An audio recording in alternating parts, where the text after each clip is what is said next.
for law of sines, I always need to give you an angle side pair. So I could give you something like this first diagram, where I'm asking you for the side opposite 50 degrees, but notice what I've given you is an angle and a side. And you remember from geometry that angle side is a way to prove two triangles congruent. So that as long as you have this situation, an angle, and a side, there's only one possible triangle. The other thing that I could give you is angle, side, angle. So I could give you a setup like this, because you can use the fact that the angles in a triangle add up to 180 to find the missing angle. So there you have your angle side pair. And then you could go and find the other sides that you're looking for. Where it gets troubling is that both of these are theorems from geometry. What was not in geometry is side-side angle. So for example, this would be a little bit troubling, possibly.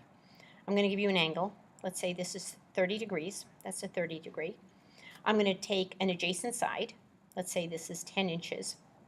And then I'm going to take another side. Now that other side is going to end up being opposite my angle no matter how I go about. So I'm going to say this is 6 inches. And here's where this becomes troubling. This becomes troubling because if you remember the triangle inequality, the larger angle is opposite the longer side. So obviously 10 inches is bigger than 6 inches. So if this is theta degrees, what I know is that theta has got to be greater than 30 degrees. And this opens up kind of a lot of possibilities because theta, in fact, might be an obtuse angle. For all I know, this might not be drawn correctly. It might be possible to have something that looks like this. And to further complicate matters, if I assume that this is possibly an obtuse angle, I'm not going to get that from my calculator. And in fact, it turns out that both of these are valid possibilities. Even if I was going to set up law of sines for the first diagram, sine of theta over 10 equals sine of 30 degrees over 6. This is going to give me sine of theta is 10 times the sine of 30 degrees all over 6. And I know the sine of 30 degrees is 1/2. So this becomes 5 over 6. And inverse sine of 5 over 6 is a 56-degree angle. So theta could be a 56-degree angle. Okay, again, here's the problem. I know I have sine of theta is equal to, this ended up being 5/6.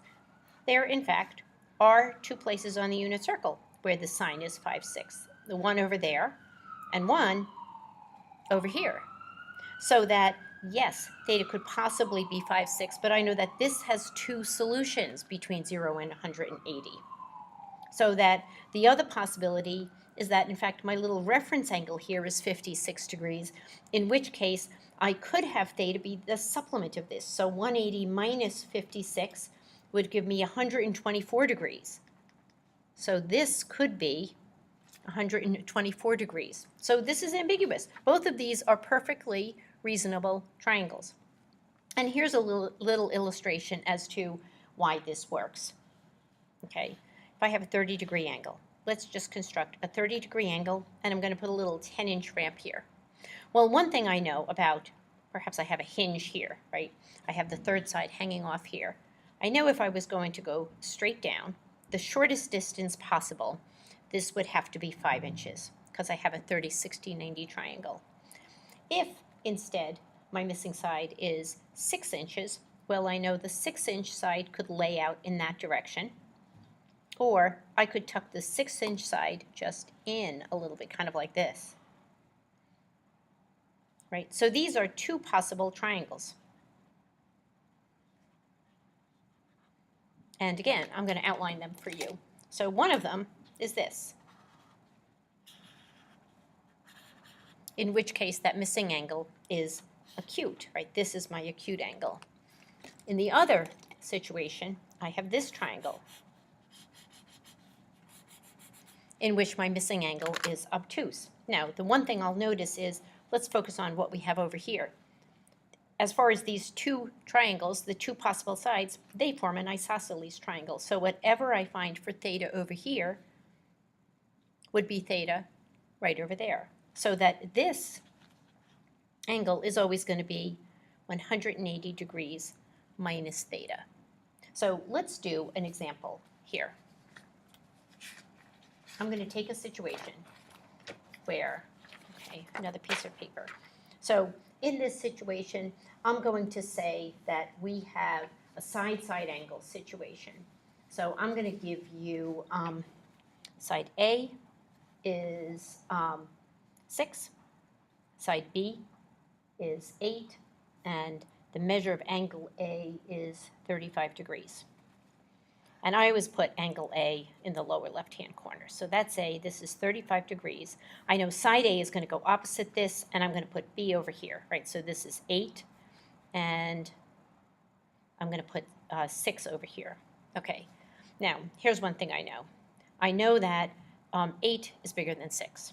So that angle B has to be bigger than 35 degrees.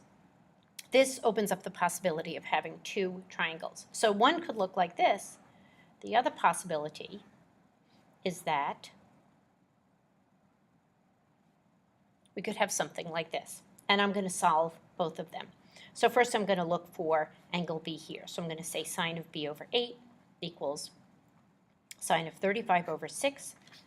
So 8 times the sine of 35 gives me that. I'm going to divide by 6. That's the sine of B. So the measure angle B, in this case, I'm going to call 49.886.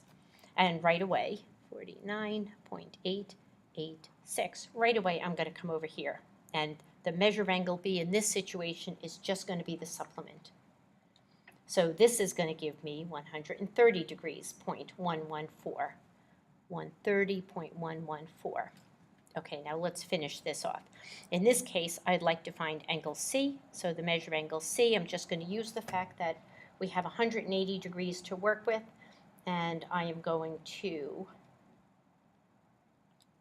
say that the measure angle C is 95.114, and then I can find side C. Side C is to the sine of 95.114 as 6 is to the sine of 35 degrees. I'd always go back to numbers that I was really given. So the sine of 0.995 is that times 6 divided by the sine of 35 gives me side C is 10.419. Over here, I can do the same thing, measure angle C. I'm going to quickly get is 180 minus 35 minus 130.114. So that's going to give me 14.886. And then I can say C over the sine of 14.886 degrees is going to be 6 over the sine of 35 degrees. So the sine of that thing times 6 divided by the sine of 35, in this case, gives me C is equal to 2.687. 2.687. And I'm always going to use that triangle inequality just to make sure that this is correct. So I have the smallest side definitely opposite the smallest angle. The middle side opposite the medium angle, and the largest side opposite the largest angle.